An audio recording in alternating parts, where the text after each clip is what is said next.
Hi all, എല്ലാവർക്കും unique അക്കാഡമിയുടെ UPSC interview സീരീസിലേക്ക് സ്വാഗതം.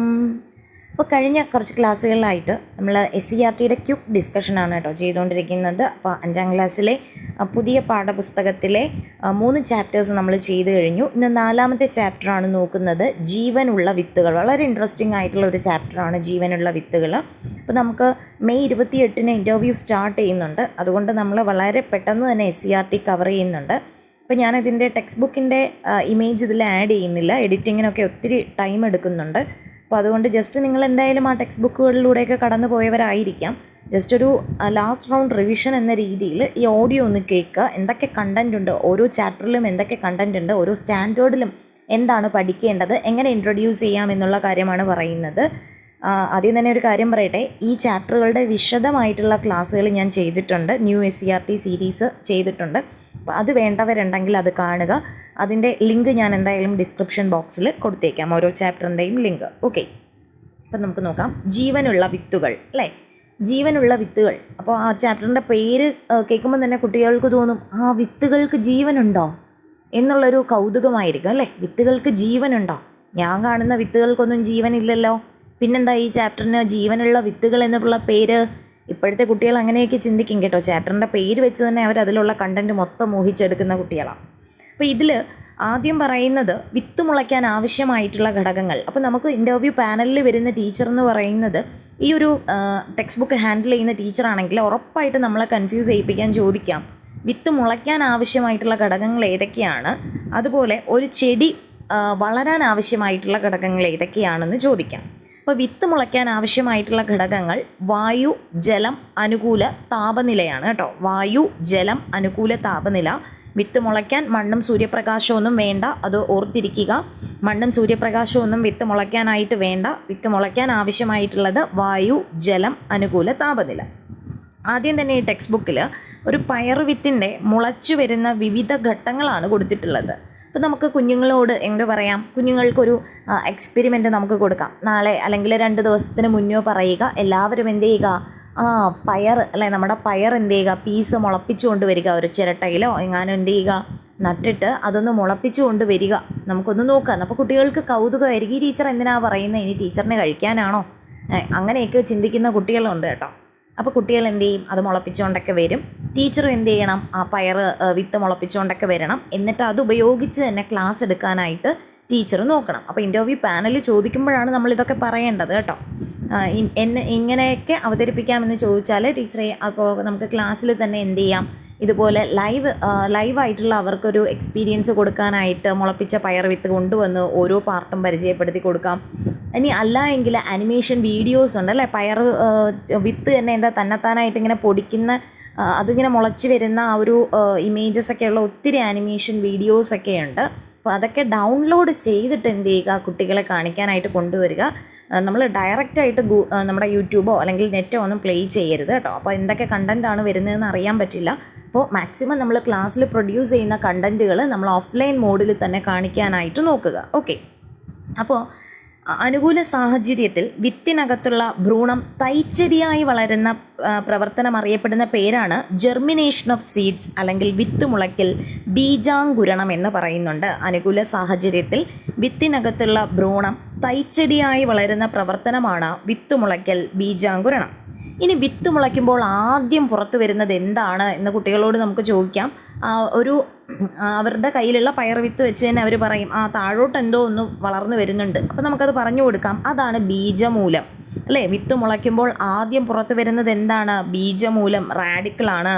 ബീജമൂലം മണ്ണിലേക്ക് വളർന്ന് എന്തുണ്ടാകും, വേരായിട്ട് മാറും. ബീജമൂലം മണ്ണിലേക്ക് വളർന്ന് വേരുണ്ടാകുന്നു.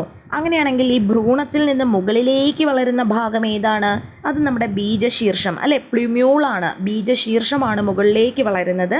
ഈ ബീജശീർഷം വളർന്ന് തണ്ടും ഇലയും ഒക്കെ ആയിട്ട് മാറുകയാണ് ചെയ്യുന്നത്. ഇനി നമ്മുടെ എന്താണ്, സസ്യങ്ങൾക്ക് ആഹാരം വേണമെങ്കിൽ പ്രകാശ സംശ്ലേഷണം നടക്കണം, അല്ലേ? അതിനായിട്ട് സസ്യങ്ങൾക്ക് ആര് വേണം, ഇലകൾ വേണം.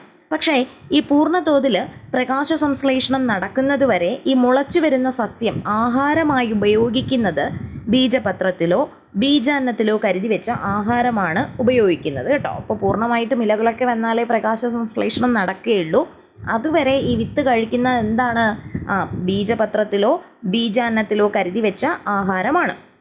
ഓക്കെ, അപ്പോൾ വിത്ത് മുളച്ച് ഇല ഉണ്ടാകുന്നത് വരെ ചെടിക്കുള്ള ആഹാരം ലഭിക്കുന്നത് എവിടെ നിന്നാണ്? നമ്മുടെ ബീജപത്രം, കോട്ടിലിഡൻസ് അല്ലേ, ബീജപത്രത്തിൽ നിന്നുമാണ് നമ്മുടെ ഇല ഉണ്ടാകുന്നത് വരെ ചെടിക്കുള്ള ഭക്ഷണം കിട്ടുന്നത്.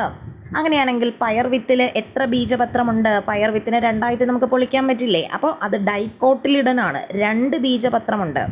ചോളത്തിലാണെങ്കിലോ ചോളത്തിനെ നമുക്ക് ഒരേപോലെ രണ്ടായിട്ട് പൊട്ടിക്കാൻ പറ്റുമോ, മുറിക്കാൻ പറ്റുമോ? ഇല്ല അല്ലേ. അപ്പോൾ ഒരു ബീജപത്രമാണുള്ളത്. ഇതൊക്കെ നമ്മൾ ക്ലാസ്സിൽ ഡയറക്റ്റ് എക്സ്പീരിയൻസ് കാണിച്ചു കൊടുത്തുകൊണ്ട് തന്നെ നമുക്ക് ചെയ്യാവുന്നതാണ്. ടീം വർക്കായിട്ട് കൊടുക്കാം കേട്ടോ.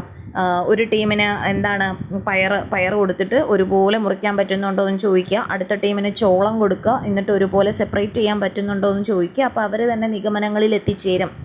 പയർ വിത്തിനെ രണ്ടായിട്ട് ഒരുപോലെ ആക്കാൻ പറ്റുന്നുണ്ട്. അപ്പോൾ ഇതിന് എത്ര കോട്ടിലിഡൻസ്, എത്ര ബീജപത്രങ്ങളുണ്ട്? 2 ബീജപത്രങ്ങളുണ്ട്. പക്ഷെ ചോളത്തിന് അങ്ങനെ പറ്റുന്നില്ല. അപ്പോൾ അതിന് ഒരു കോട്ടിലിഡനേ ഉള്ളൂ എന്ന് കുട്ടി തന്നെ മനസ്സിലാക്കിയെടുക്കുന്ന ഒരു സാഹചര്യം ഉണ്ടാക്കാനായിട്ട് പറ്റും. ഓക്കെ, ഇനി നമ്മൾ സസ്യങ്ങളെ വളർത്തുന്ന വിവിധ രീതികളാണ് കേട്ടോ പറയുന്നത്. ഹൈഡ്രോപോണിക്സ്, എയറോപോണിക്സ് അങ്ങനെയുള്ള കാര്യങ്ങളാണ് പറയുന്നത്. ഹൈഡ്രോപോണിക്സ് എന്ന് പറയുന്നത് നമ്മളെ സസ്യങ്ങളെ മണ്ണിന് പകരം എന്ത് ചെയ്യുന്നുണ്ട്? പോഷകലായനിയിൽ സസ്യങ്ങളെ വളർത്തിയെടുക്കുന്നതാണ് ഹൈഡ്രോപോണിക്സ് എന്ന് പറയുന്നത്. പോഷകലായനിയിൽ സസ്യങ്ങളെ വളർത്തിയെടുക്കുന്നതിന് പറയുന്ന പേരാണ് ഹൈഡ്രോപോണിക്സ് എന്ന് പറയുന്നത്. ഇനി എയറോപോണിക്സ് എന്ന് പറയുന്നതോ മണ്ണോ വെള്ളമോ ഒന്നും ഇല്ലാതെയുള്ള കൃഷിയാണ് എയറോപോണിക്സ്. ഇവിടെ എന്താണ് യൂസ് ചെയ്യുന്നത്? വിത്ത് മുളപ്പിക്കാനും ചെടിയെ വളർത്താനും നമ്മൾ യൂസ് ചെയ്യുന്നത് ജലപാഷ്പമാണ്. ഇപ്പോൾ ഹൈഡ്രോപോണിക്സ് ആണെങ്കിൽ മണ്ണിന് പകരം സസ്യങ്ങളെ പോഷകലായനിയിൽ വളർത്തുന്നതാണ് ഹൈഡ്രോപോണിക്സ്.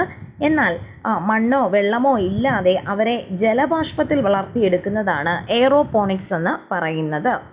ഇനി മാതൃസസ്യത്തിൽ നിന്നും പല സ്ഥലങ്ങളിലേക്ക് വിത്തുകൾ എത്തപ്പെടുന്ന ആ ഒരു പ്രോസസ്സ് അറിയപ്പെടുന്ന പേരാണ് ഡിസ്പേഴ്സൽ ഓഫ് സീഡ്സ് അല്ലെങ്കിൽ വിത്ത് വിതരണത്തെ പറ്റിയാണ് പറയുന്നത്. അപ്പോൾ സസ്യങ്ങളിൽ പലതരത്തിലാണ് വിത്ത് വിതരണം നടക്കുന്നത്. ഇപ്പോൾ നമ്മുടെ അപ്പൂപ്പൻ താടി, മഹാഗണി അല്ലേ, ഇതൊക്കെ എന്താണ്? ഇവർക്ക് മാംസളമായിട്ടുള്ള പോർഷൻസ് വളരെ കുറവാണ്. ഇവർ കാറ്റിലൂടെ ഇങ്ങനെ പറന്ന് നടക്കുന്നവരാണ്. അപ്പോൾ ഇവരെന്ത് ചെയ്യുന്നുണ്ട്? ഒരു സ്ഥലത്ത് നിന്ന് മറ്റൊരു സ്ഥലത്തേക്ക് വിത്ത് വിതരണം നടത്തുന്നത് കാറ്റ് വഴിയാണെന്ന് ഓർത്തിരിക്കുക. കാറ്റ് വഴി. ഓക്കെ, അപ്പൂപ്പൻ താടിയൊക്കെ ഇന്നത്തെ കുട്ടികൾ കണ്ടിട്ടുണ്ടോ ആവോ? എന്നാലും കുറച്ച് പേർക്കൊക്കെ അറിയാമായിരിക്കും കേട്ടോ. അപ്പൂപ്പൻ താടി എന്ന് പറയുമ്പോൾ അപ്പൂപ്പൻ താടി ഇപ്പോൾ നമ്മൾ തന്നെ കൊണ്ട് കാണിച്ചു കൊടുക്കേണ്ടി വരും. അപ്പൂപ്പൻ താടിയും മഹാഗണിയും ഒക്കെ കാറ്റ് വഴിയാണ് വിത്ത് വിതരണം നടത്തുന്നത്. അതുപോലെ നമ്മുടെ തെങ്ങാണെങ്കിലോ തെങ്ങ് ജലം വഴിയാണ് വിത്ത് വിതരണം നടത്തുന്നത്. ആൽമരം, പ്ലാവ്, പേര, അസ്ത്രപ്പുല്ല് തുടങ്ങിയവയൊക്കെ ജന്തുക്കൾ വഴിയാണ് അവരുടെ ഡിസ്പേഴ്സൽ ഓഫ് സീഡ്സ് നടക്കുന്നത്. പിന്നെ പൊട്ടിത്തെറിച്ച് ആരൊക്കെയാണ്? കുട്ടികൾക്കറിയാം അല്ലേ, കാശിത്തുമ്പ വിത്ത് പാകമാകുമ്പോൾ നമ്മളിങ്ങനെ തൊടുമ്പോൾ എന്ത് ചെയ്യും? അതിനെ ടച്ച് ചെയ്യുമ്പോൾ അത് പൊട്ടിത്തെറിക്കും അല്ലേ.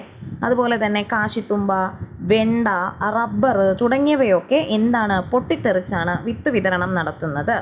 ഇനി വിത്ത് വിതരണത്തിൻ്റെ ആവശ്യകതകൾ എന്തെല്ലാം അതവർക്ക് നമുക്കൊരു ഗ്രൂപ്പ് ഡിസ്കഷനായിട്ട് കൊടുക്കാം. എന്തിനാണ് ഇങ്ങനെ വിത്ത് വിതരണം നടക്കുന്നത് എന്ന് കണ്ടെത്താനായിട്ടൊരു ഗ്രൂപ്പ് ഡിസ്കഷൻ കൊടുക്കാം. നമ്മളെല്ലാം പറഞ്ഞു കൊടുക്കാൻ പാടില്ല അല്ലേ. നമ്മളൊരു സ്കഫോൾഡറാണ്. നമ്മുടെ ക്ലാസ് റൂമിൽ നമ്മൾ കുട്ടികൾക്ക് ഒരു സ്കഫോൾഡറാണ്, ഒരു മെൻറ്ററാണ്. അല്ലാതെ നമ്മൾ ലെക്ചർ മെത്തേഡിലൂടെ അല്ല ഇനി ക്ലാസ്സുകൾ എടുക്കേണ്ടത്. അവരെന്ത് പറയുന്നു എന്ന് നോക്കുക, അതിൽ ശരിയും തെറ്റും നമ്മൾ എന്ത് ചെയ്യുക? കണ്ടെത്തുക. ശരിയാണെങ്കിൽ അവരെന്ത് ചെയ്യുക? അവരെ നമ്മൾ അവർക്ക് ശരിയാണെന്നുണ്ടെങ്കിൽ ശരിയായ രീതിയിലും എന്തെങ്കിലും തെറ്റ് പറ്റിയിട്ടുണ്ടെങ്കിൽ അത് തിരുത്തി കൊടുക്കാനുമൊക്കെയാണ് ഇന്നത്തെ ക്ലാസ് മുറികളിൽ ടീച്ചർ എന്ന് പറയുന്നത്. ഓക്കെ, അപ്പോൾ വിത്ത് വിതരണം എന്തിനാണ് വിത്ത് വിതരണം അല്ലേ? വിത്ത് വിതരണം എന്തിനാണ് എങ്കിലേ അവരുടെ എന്ത് നടക്കത്തുള്ളൂ. അല്ലെങ്കിൽ സസ്യങ്ങളൊക്കെ എന്ത് ചെയ്യും? അന്യം നിന്ന് പോകും. വിത്ത് വിതരണം നടന്നാലല്ലേ അടുത്ത തലമുറകൾ വരുള്ളൂ. അങ്ങനെ അടുത്ത തലമുറകളൊക്കെ വന്നാലല്ലേ മനുഷ്യന് സുഭിക്ഷമായിട്ട് കഴിക്കാനൊക്കെ എന്ത് ചെയ്യുന്നുള്ളൂ? ആഹാര വസ്തുക്കളൊക്കെ കിട്ടുന്നുള്ളൂ. അപ്പോൾ ഇതൊക്കെ തന്നെ കുട്ടികളും പറയും കേട്ടോ. ഇനി എല്ലാ സസ്യങ്ങളും വിത്ത് മുളച്ചല്ല ഉണ്ടാകുന്നത് അല്ലേ. നമ്മളിപ്പോൾ പലതരത്തിലുള്ള സസ്യങ്ങളുണ്ട്. അപ്പോൾ എല്ലാം നമ്മൾ വിത്ത് മുളപ്പിച്ചല്ലല്ലോ പൊടിക്കുന്നത്. അപ്പോൾ സസ്യങ്ങളുടെ കായിക ഭാഗങ്ങളായ വേര്, തണ്ട്, ഇല മുതലായവയിൽ നിന്നുമൊക്കെ പുതിയ സസ്യങ്ങൾ മുളയ്ക്കുന്നതിനെയാണ് നമ്മൾ കായിക പ്രജനനം എന്ന് പറയുന്നത് കേട്ടോ. സസ്യങ്ങളുടെ കായിക ഭാഗങ്ങളായ വേര്, തണ്ട്, ഇല മുതലായവയിൽ നിന്നും പുതിയ സസ്യങ്ങൾ ഉണ്ടാകുന്നതിനെ കായിക പ്രജനനം എന്നാണ് പറയുന്നത്. വെജിറ്റേറ്റീവ് പ്രൊപ്പഗേഷനാണ്. അതിന് ഉദാഹരണം നമുക്ക് നോക്കാം. നമ്മൾ ചെമ്പരത്തിയും റോസയും ഒക്കെ കൊണ്ട് നടുന്നത് അതിൻ്റെ കമ്പ് മുറിച്ചിട്ടാണ് അല്ലേ. കമ്പെന്ന് പറയാറില്ലേ, അതിൻ്റെ കാണ്ടം മുറിച്ചാണ് നടുന്നത്. കുട്ടികൾ തന്നെ പറയും ഓരോന്നും ഏതൊക്കെയാണ്. അതുപോലെ തന്നെ നമ്മുടെ ഇലമുളച്ചി ഇലയാണ് നട്ടുവെക്കുന്നത്, നിശാഗന്ധിയിൽ ഇലയാണ്, കൃഷ്ണകിരീടം വേരാണ്, അങ്ങനെ ചന്ദനമൊക്കെ നടുന്നത് വേരാണ് അല്ലേ. അപ്പോൾ ഇത്തരത്തിൽ വിത്ത് മുളപ്പിച്ചല്ലാതെ പൊടിക്കുന്ന അല്ലെങ്കിൽ വളരുന്ന ഒട്ടനവധി എന്തുണ്ട് ചെടികളുണ്ട്. അപ്പോൾ അതിനെ പറയുന്ന പേരാണ് കായിക പ്രജനനം എന്ന് പറയുന്നത്. ഇനി നമ്മൾ ഈ ഒരു പാഠഭാഗത്തിൽ പരിചയപ്പെടുത്തുന്നത് സസ്യങ്ങളുടെ വിവിധ തരത്തിലുള്ള വേരുകളാണ്. അപ്പോൾ ഇത് നമ്മൾ ക്ലാസ് മുറിയിൽ നമ്മൾ കൊണ്ടുവരുന്നതാണ്. ഒരു പുൽച്ചെടി എടുക്കുക, അതിൻ്റെ വേരെടുക്കുക. അതുപോലെ തന്നെ മാവോ പ്ലാവോ ഏതെങ്കിലും ചെടിയോ, നമ്മുടെ ഇപ്പോൾ പ്ലാവൊക്കെ ആണെങ്കിൽ പണ്ട് ഞാനൊക്കെ പഠിക്കുന്ന സമയത്ത് ടീച്ചർ എന്ത് ചെയ്യുന്നുണ്ട്, പ്ലാവ് ചക്കക്കുരു മുളപ്പിച്ചുകൊണ്ടൊക്കെ വരുമായിരുന്നു ഈ റൂട്ട് സിസ്റ്റം പഠിപ്പിക്കാനായിട്ട്. ഓക്കെ, അത്രയും ഡെഡിക്കേറ്റഡ് ആയിരുന്നു ടീച്ചേഴ്സ്. ഓക്കെ, അപ്പോൾ എന്താണ് പലതരത്തിലുള്ള വേരുകളെ പറ്റി പറയുന്നുണ്ട്. തായ് വേരും അതുപോലെ നാരുവേരും അല്ലേ. തായ് വേരുപടലവും നാരുവേരുപടലവും. തായ് വേരെന്ന് പറഞ്ഞാൽ ടാപ്പ് റൂട്ടാണ്, ടാപ്പ് റൂട്ട്. നാരുവേരുപടലമാണെങ്കിൽ ഫൈബ്രസ് റൂട്ട് സിസ്റ്റം എന്നാണ് പറയുന്നത്. ഇപ്പോൾ തായ് വേരെന്ന് പറയുന്നത് കാണ്ഡത്തിൽ നിന്ന് താഴോട്ട് വളർന്നിറങ്ങുന്ന വലുപ്പം കൂടിയ വേരാണ് വരുന്നത് കേട്ടോ. നമ്മുടെ മാവ് പ്ലാവ് തുടങ്ങിയവയ്ക്കൊക്കെ വരുന്നില്ലേ, നല്ല കട്ടിയുള്ള വേരുകളാണ് വരുന്നത്. കാണ്ഡത്തിൽ നിന്നും ഡയറക്റ്റ് താഴോട്ട് ഇങ്ങനെ വളർന്നിറങ്ങിയിരിക്കുന്ന വലിപ്പം കൂടിയ വേരോട് കൂടിയുള്ള ആ ഒരു ചെടികളൊക്കെയാണ് തായ് വേര് പടലത്തിൽ ഉൾപ്പെടുന്നത്. മാവ് പ്ലാവ് പേര അങ്ങനെ വരുന്ന ചെടികൾ. ഇനി നമ്മുടെ നാരുവേര് പടലം എന്ന് പറയുന്നത് കാണ്ഡത്തിൻ്റെ ചുവട്ടിൽ നിന്നും വളരുന്ന നാരുകൾ പോലെയുള്ള ധാരാളം വേരുകൾ കാണപ്പെടും. അല്ല, ഇങ്ങനെ കട്ടിയുള്ള വേരുകളല്ല, നാരുകൾ പോലെ ഒത്തിരി വേരുകൾ കാണപ്പെടുന്നതാണ് നാരുവേര് പടലം എന്ന് പറയുന്നത്. ഉദാഹരണം പുൽവർഗത്തിൽപ്പെട്ട ചെടികളെല്ലാം വരും. നെല്ല്, പുല്ല്, മുള, പിന്നെ രാമച്ചം തുടങ്ങിയവയൊക്കെ എന്താണ്, നാരുവേര് പടലമാണ്. ഓക്കെ, ഇനി അടുത്ത് വേരുകളെ വീണ്ടും ക്ലാസിഫൈ ചെയ്യുന്നുണ്ട്. താങ്ങുവേരുകൾ, പൊയ്ക്കാൽ വേരുകൾ, പറ്റുവേരുകൾ, ശ്വസന വേരുകൾ, സംഭരണ വേരുകൾ എന്നിങ്ങനെയൊക്കെ ക്ലാസിഫൈ ചെയ്യുന്നുണ്ട്. അപ്പോൾ അതിൽ നമുക്ക് ഓരോന്നും നോക്കാം. താങ്ങുവേരുകൾ അല്ലേ.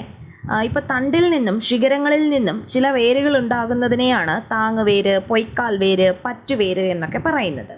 മുകളിലെ ശിഖരങ്ങളിൽ നിന്ന് താഴേക്ക് ഇങ്ങനെ വേരുകൾ വളരുകയാണെങ്കിൽ നമ്മൾ അതിന് പറയുന്നതാണ് താങ്ങുവേര് കേട്ടോ. ശിഖരങ്ങളിൽ നിന്നാണെന്നുണ്ടെങ്കിൽ താങ്ങുവേരാണ്. പേരാല്, നമ്മുടെ ബാനിയൻ ട്രീ ഇല്ലേ, അതിലെന്താണ് ശിഖരങ്ങളിൽ നിന്ന് തന്നെയല്ലേ വേരുകൾ താഴോട്ട് വരുന്നത്. ആ വേരിലല്ലേ കുട്ടികളൊക്കെ എന്ത് ചെയ്യുന്നത്, ഊഞ്ഞാല് പോലെയൊക്കെ ആടുന്നത്.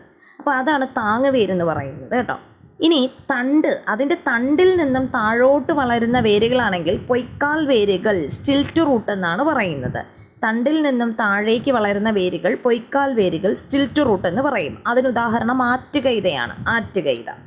ഇനി ചില സസ്യങ്ങൾക്ക് മറ്റു ചെടികളിൽ പറ്റിപ്പിടിച്ച് കയറാൻ സഹായിക്കുന്ന പ്രത്യേക തരം വേരുകളുണ്ട്. അപ്പോൾ പറ്റിപ്പിടിച്ച് കയറാൻ സഹായിക്കുന്നത് പറ്റുവേരുകൾ ഏതാണ്, നമ്മുടെ ഓർക്കിഡ് അതുപോലത്തെ ചെടികൾ. ആ ഓർക്കിഡ് വിഭാഗത്തിൽപ്പെടുന്ന ചെടികളൊക്കെ ഇങ്ങനെ പറ്റിപ്പിടിച്ച് കയറാനായിട്ട് സഹായിക്കുന്നുണ്ട്. അതാണ് പറ്റുവേരുകൾ. ഇനി വാതക വിനിമയത്തിന് സഹായിക്കുന്നതും പിന്നെ ആ ഒരു നേച്ചറോടുകൂടി വേരിൻ്റെ അഗ്രഭാഗം മണ്ണിൽ നിന്നും അന്തരീക്ഷത്തിലേക്ക് ഉയർന്നു നിൽക്കുന്നതുമായിട്ടുള്ള വേരുകളെയാണ് ശ്വസന വേരുകൾ എന്ന് പറയുന്നത്.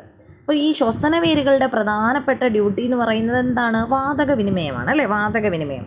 അപ്പോൾ കണ്ടൽ ചെടികൾ അതിന് ഉദാഹരണമാണ്. കണ്ടൽ ചെടികൾ ശ്വസന വേരുകൾക്ക് ഉദാഹരണമാണ്. ഇനി അടുത്തൊരു കാറ്റഗറിയാണ് സംഭരണ വേരുകൾ, സ്റ്റോറേജ് റൂട്ട്. ഇവരെന്ത് ചെയ്യുന്നുണ്ട്, ഫുഡ് സ്റ്റോർ ചെയ്ത് വെക്കുന്നവരാണ്. ഏത് ഫുഡ്, നമുക്ക് കഴിക്കാനുള്ള ഫുഡ് അല്ലേ, ആഹാരം സംഭരിച്ചു വെക്കുന്ന വേരുകളാണ് സംഭരണ വേരുകൾ, സ്റ്റോറേജ് റൂട്ട്. മരച്ചീനി, മധുരക്കിഴങ്ങ്, ക്യാരറ്റ്, റാഡിഷ്, ബീട്രൂട്ട് അങ്ങനെ വരുന്ന കാര്യങ്ങളൊക്കെ എന്താണ്, സംഭരണ വേരുകളാണ് പറയുന്നത്. പിന്നെ എക്സ്റ്റിങ്ഷനെ പറ്റി പറയുന്നുണ്ട്, വംശനാശത്തെ പറ്റിയൊക്കെ പറയുന്നുണ്ട് കേട്ടോ. പിന്നെ അതുപോലെ തന്നെ നമ്മൾ റൂട്ട് സിസ്റ്റം പഠിക്കുമ്പോൾ നമ്മൾ ഓർത്തിരിക്കേണ്ടത് ജാലികാ സിരാവിന്യാസം, റെട്ടിക്കുലേറ്റ് വീനേഷനും പിന്നെ സമാന്തര സിരാവിന്യാസം. ഇതെങ്ങനെ നമുക്ക് ഓർത്തിരിക്കാമെന്ന് പറഞ്ഞാൽ, നമ്മുടെ തായ്വേര് പടലത്തോടു കൂടിയ ചെടികൾക്ക് ഏറെക്കുറെ ജാലികാ സിരാവിന്യാസമുള്ള ഇലകളായിരിക്കും കാണുന്നത്, റെറ്റിക്കുലേറ്റ് വീനേഷൻ. ഇനി നാരുവേര് പടലം വരുന്ന മുള, നെല്ല് തുടങ്ങിയവയ്ക്കൊക്കെ പാരലൽ വീനേഷനാണ്, സമാന്തര സിരാവിന്യാസമാണ് അല്ലേ. ഇങ്ങനെ നീളത്തിൽ ഇങ്ങനെ ലൈൻസ് പോലെ ഇങ്ങനെ പോവും. ജാലികാ സിരാവിന്യാസം ടാപ്പ് റൂട്ടുള്ളവയ്ക്ക് അങ്ങോട്ടും ഇങ്ങോട്ടൊക്കെ വളഞ്ഞ് ഇലകളിൽ ഇങ്ങനെ പോകുന്നത് കണ്ടിട്ടില്ലേ. അപ്പോൾ അതാണ് പറയുന്നത്. ഓക്കെ, ഇനി അടുത്ത് ഇവരെ ഏകബീജ പത്രങ്ങളെന്നും ദ്വിബീജപത്ര സസ്യങ്ങളെന്നും പ്ലാന്റ്സിനെ ക്ലാസിഫൈ ചെയ്യുന്നൊരു കാര്യവും കൂടി പറയുന്നുണ്ട്. ഏകബീജപത്ര സസ്യങ്ങളും ദ്വിബീജപത്ര സസ്യങ്ങളും. ഇപ്പോൾ ഏകബീജപത്ര സസ്യങ്ങൾ മോണോകോട്ട് പ്ലാന്റ്സ് എന്ന് പറയുന്നത് ഒരു ബീജപത്രം മാത്രമേ ഉള്ളൂ ഏകബീജപത്ര സസ്യങ്ങൾക്ക്. അത് നമ്മൾ ഉദാഹരണമാണ് നമ്മൾ പഠിച്ചു വെക്കേണ്ടത്. നെല്ല്, മുള, തെങ്ങ്. അപ്പോൾ നെല്ല്, മുള, തെങ്ങ് തുടങ്ങിയവയൊക്കെ എന്താണ്? ഏകബീജപത്ര സസ്യങ്ങളാണ്. അപ്പോൾ അതിൻ്റെ പ്രത്യേകത അവർക്ക് നാരുവേര് പടലമായിരിക്കും അല്ലെ. ഉദാഹരണം നെല്ല്, മുള, തെങ്ങ് പറയുമ്പോഴേ നമുക്കറിയാം നാരുവേര് പടലമാണ്. അതുപോലെ സമാന്തര ശിരാവിന്യാസമുള്ള ഇലകളാണ്. ശിഖരങ്ങളില്ലാത്ത തണ്ടായിരിക്കും. ഏറെക്കുറെ ഒറ്റത്തടിയായിട്ടൊക്കെ പോകുന്നവരായിരിക്കും. ഇനി ദ്വിബീജപത്ര സസ്യങ്ങളാണെങ്കിൽ ഡൈക്കോട്ട് പ്ലാന്റ്സ് അല്ലെ, 2 ബീജപത്രമുള്ള സസ്യങ്ങളാണ് ദ്വിബീജപത്ര സസ്യങ്ങൾ എന്ന് പറയുന്നത്. 2 ബീജപത്രമുള്ള സസ്യങ്ങളാണ് ദ്വിബീജപത്ര സസ്യങ്ങൾ. ഉദാഹരണം മാവ്, പ്ലാവ്, പുളി അതൊക്കെ വരുന്നത്. അവർക്ക് തായ്വേര് പടലമായിരിക്കും. അവരുടെ റൂട്ട് സിസ്റ്റം എന്ന് പറയുന്നത് തായ്വേര് പടലമായിരിക്കും. ശിഖരങ്ങളുള്ള തണ്ടുണ്ടാകും അവർക്ക്. അതുപോലെ ജാലികാസിരാ വിന്യാസമുള്ള ഇലകളും ഉണ്ടാകും. ഓക്കെ, അപ്പോൾ ഏകബീജപത്ര സസ്യങ്ങളും ദ്വിബീജപത്ര സസ്യങ്ങളും. ഏകബീജം ഒരു ബീജപത്രം മാത്രം. നെല്ല്, മുള, തെങ്ങ്. നാരുവേര് പടലം, ശിഖരങ്ങളില്ലാത്ത തണ്ട്, സമാന്തര ശിരാവിന്യാസമുള്ള ഇലകൾ. ദ്വിബീജപത്ര സസ്യങ്ങളോ 2 ബീജപത്രം ഉണ്ടാകും. ഉദാഹരണം മാവ്, പ്ലാവ്, പുളി. അതുപോലെ തായ്വേര് പടലമാണ്, ശിഖരങ്ങളുള്ള തണ്ടാണ്, ജാലികാസിരാ വിന്യാസമുള്ള ഇലകളാണ്. ഓക്കെ, അപ്പോൾ ഇത്രയുമാണ് ഈ ഒരു ചാപ്റ്ററിൽ പറഞ്ഞിരിക്കുന്ന പ്രധാനപ്പെട്ട കണ്ടന്റുകൾ കേട്ടോ. അപ്പോൾ എല്ലാവരും ഇതൊന്ന് വായിച്ചു നോക്കാനായിട്ട് ശ്രമിക്കുക.